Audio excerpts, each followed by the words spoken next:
trajectory that we were going on, that we were hoping for. We started Ethos Partners out and we figured that we'd love to be a $2 million company.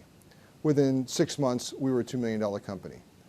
Then we said, wouldn't it be unbelievable if we could be a $4 million company?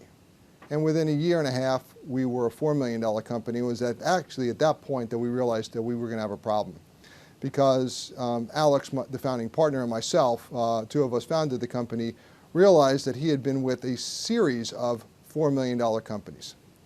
And that was what we called the $4 million series, ceiling, and that is that a lot of companies can grow to $4 million because an individual can get a company to $4 million. So the two of us can grow it there.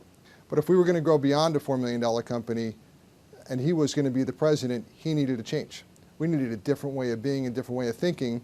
So at that point in time, I recommended that we go out and seek professional help to find a way we can grow beyond where we were. We realized very quickly that we may know how to run a business.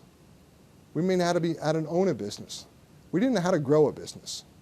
We could sell, but growing a business and selling is two entirely different things. And when you're an entrepreneur, you sit there and say, I don't have a lot of time, I'm maxed out, I don't have a lot of money, why am I going to invest in something as soft as building a culture or strategic? I just need to find more customers. So this is a waste of time and money, and that's just not a good investment. And I couldn't disagree more. The best investment that we can make is the investment in the development of our team.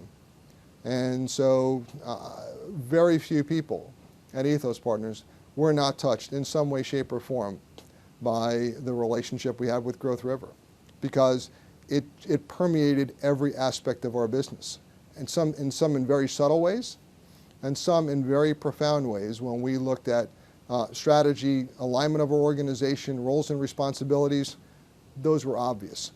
But making sure that the leaders in the company were honest, provided good feedback, and lived the values, not only 9 to 5, but 24/7. That kind of subtle approach was, that's what made it, we were completely transparent. There was no facade whatsoever. The constraints actually became more complicated because of the codependencies in the company. We weren't just 1 or 2 people. We had hundreds of people, that there were various levels in the organization. So the complexities got teased down into the constraints of multiple levels, multiple businesses, multiple areas of the country, and understanding and being able to communicate and identify those constraints quickly allowed us to leapfrog from 2 million to 40 million. I had a conversation with an employee. We both were on a client site, and she pulled me aside and said, you know what, things are totally different. I don't think I would have stayed. We heard a lot about the Ethos culture, didn't believe that I was going to make a difference, didn't believe that you guys can make a difference, and it's made a dramatic difference. It's a different company to work for. She goes, I actually like coming to work now.